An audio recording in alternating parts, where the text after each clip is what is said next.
ইরানের উপর যেই দুটি দেশ যৌথভাবে হামলা করেছে ইসরায়েল এবং যুক্তরাষ্ট্র, এ বিষয়ে আমরা কথা বলবো, আলোচনা করব। আলোচনার জন্য যুক্ত আছেন নিরাপত্তা এবং ভূ রাজনীতি বিশ্লেষক অবসরপ্রাপ্ত brigadier general Shamim Kamal.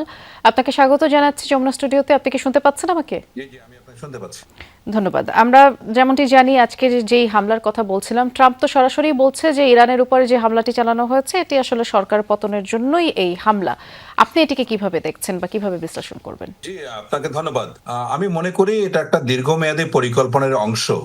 Trump যেটাকে পুঁজি করতে চেয়েছেন সেটা হলো কিছুদিন আগে যে ইরানে সর্বাত্মক একটা সরকার বিরোধী রেজিম বিরোধী একটা আন্দোলন হয়েছে, সে সময় ট্রাম্প হুমকি দিয়েছিলেন যে প্রয়োজন বোধে বোমাবর্ষণ করবেন। কিন্তু সে সময় বোমাবর্ষণ করতে গেলে ইউএসএ ডেফিনেটলি বড় ধরনের সমালোচনার মুখে পড়তো, বিকজ যে কোনো দেশের অভ্যন্তরীণ বিষয়ে সরাসরি হস্তক্ষেপের মতো একটা ব্যাপার দাঁড়াতো।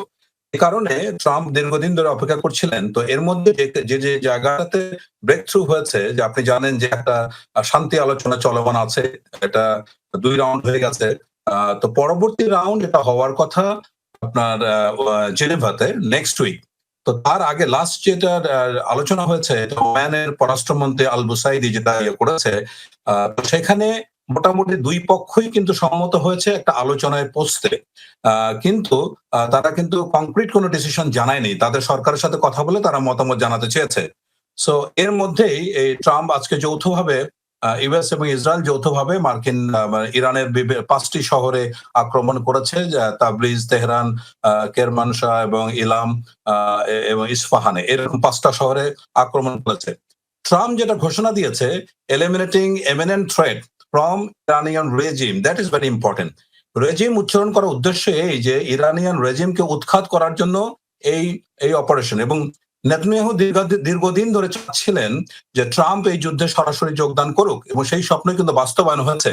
নেতানিয়াহু ইরানবাসীকে আহ্বান জানিয়েছে এই সুযোগ কাজে লাগানোর জন্য।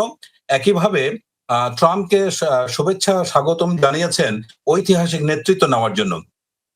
আসলে দেখুন, এই ব্যাপারটা দীর্ঘদিনের, যে কারণে ইউএসএ সরাসরি যুদ্ধে অংশগ্রহণ করছে, তার মূল কারণ হচ্ছে দীর্ঘদিন ধরে ইসরায়েল এবং ইরান ইউএসএ দাবি করে আসছে যে ইরান পারমাণবিক অস্ত্র বানানোর দ্বার প্রান্তে এই পরিমাণ ইউরেনিয়াম তার সংগ্রহে রয়েছে।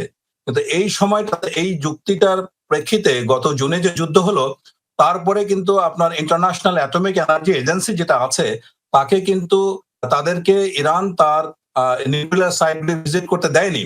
সর্বশেষ যে দুটা ব্যাপার দাঁড়িয়েছে, যে দুইটা জায়গাতে মানে টাগ অফ ওয়ার চলেছে, এটা ইউএসএ দুইটা পয়েন্ট দিয়েছে। এক হলো ইরানের যে ব্যালিস্টিক প্রজেক্ট আছে, মিসাইল প্রজেক্ট আছে, এটা নিয়ে আলোচনা করতে চায়। এবং দ্বিতীয়ত ইরান ওই জায়গাটাতে যে প্রক্সি ওয়ার গুলি করে, যেমন লেবাননে হিজবুল্লাহকে দিয়ে, ইয়েমেনে হুতিদেরকে দিয়ে, এই বিষয়গুলি থেকে বিরত থাকার জন্য ইরানের কাছে রিকোয়েস্ট করেছে বা ইরানের সাথে আলোচনা করতে চায়। ইরান সরাসরি নাকচ করে দিয়েছে যে এই দুটি বিষয় তার সার্বভৌমত্বের সাথে জড়িত। তো এ কারণেই আপনার ইরান সম্মত হয় নাই। সুতরাং এইটাকে কাজে লাগিয়ে আগামী সপ্তাহে জেনেভার যে আলোচনা হওয়ার কথা, তার আগে আজকে এরকম একটি ইউএসএ হামলা এবং করলো ইউএসএ ইরান। এবং ইসরায়েল। ধন্যবাদ, আপনি বিশ্লেষণ করছিলেন বেশ কিছু বিষয় নিয়ে। ধন্যবাদ শামীম কামাল।